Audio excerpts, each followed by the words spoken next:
Heroine సంయుక్త మీనన్ బాలకృష్ణతో 'అఖండ 2' movie చేయబోతున్నారు. And ఈ movie shooting అన్నది జరుగుతోంది. అండ్ తెలుగులో నిఖిల్తో 'స్వయంభూ' అన్న మూవీ చేస్తున్నారు. ఈ మూవీ పోస్ట్ ప్రొడక్షన్ వర్క్స్ జరిగాయి. అలాగే 'మహారంగి క్వీన్స్ అండ్ క్వీన్స్' 2021లో 'అనుభవించు రాజా' అన్న మూవీతో ఇండస్ట్రీకి ఎంట్రీ ఇచ్చాడు ఫిల్మ్ ఇండస్ట్రీకి. యాంకర్ శ్యామల గారు కాకినాడలో పుట్టారు.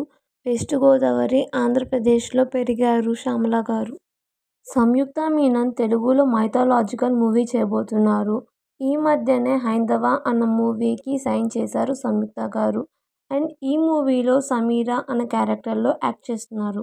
సీరియల్ యాక్టర్ రవికృష్ణ 'మొగలి రేకులు' సీరియల్తో ఇండస్ట్రీకి ఎంట్రీ ఇచ్చారు.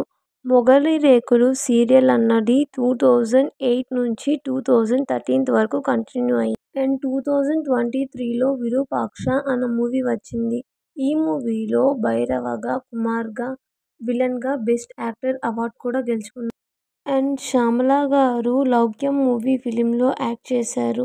అండ్ టెలివిజన్ షోలో 'లయ' అన్న క్యారెక్టర్. అండ్ తెలుగులో సంయుక్త మీనన్ 'నారీ నాడి నడుమ మురారి' అన్న మూవీకి సైన్ చేశారు. ఈ మూవీలో దియా అన్న క్యారెక్టర్లో యాక్ట్ చేస్తున్నారు. అండ్ జీ తెలుగులో టెలికాస్ట్ అయ్యే 'వరూధిని పరిణయం' సీరియల్లో రవికృష్ణ హీరోగా ఉన్నారు. అండ్ ఈ సీరియల్ అన్నది 2013 నుంచి 2016 వరకు కంటిన్యూ. శ్యామల యాంకర్గా ఇండస్ట్రీకి ఎంట్రీ ఇచ్చింది. అలాగే మోడల్గా కెరియర్ని కంటిన్యూ చేసింది. అండ్ కొన్ని ఫిలిమ్స్లో ఇంపార్టెంట్ రోల్లో యాక్టర్గా యాక్ట్ చేశారు శ్యామల గారు. అండ్ ఆ తర్వాత మలయాళంలో 'రామ్' అన్న మూవీకి సైన్ చేశారు. ఆ మూవీ అన్నది పోస్ట్ ప్రొడక్షన్ వర్క్స్ అన్నవి జరుగుతున్నాయి. అండ్ రవికృష్ణ 'ఆమె కథ' అన్న సీరియల్లో యాక్ట్ చేశారు. ఈ సీరియల్ అన్నది 2019 నుంచి 2021 వరకు కంటిన్యూ అయింది. అండ్ ఆ తర్వాత ఫిలిమ్స్లోకి ఎంట్రీ ఇచ్చారు. చాలా ఫిలిమ్స్లో ఇంపార్టెంట్ రోల్లో యాక్ట్ చేస్తున్నారు. యాంకర్ శ్యామల టీవీ షోస్లో యాంకర్గా వర్క్ చేసుకుంటూ కొన్ని సీరియల్స్లో యాక్ట్ చేస్తున్నారు.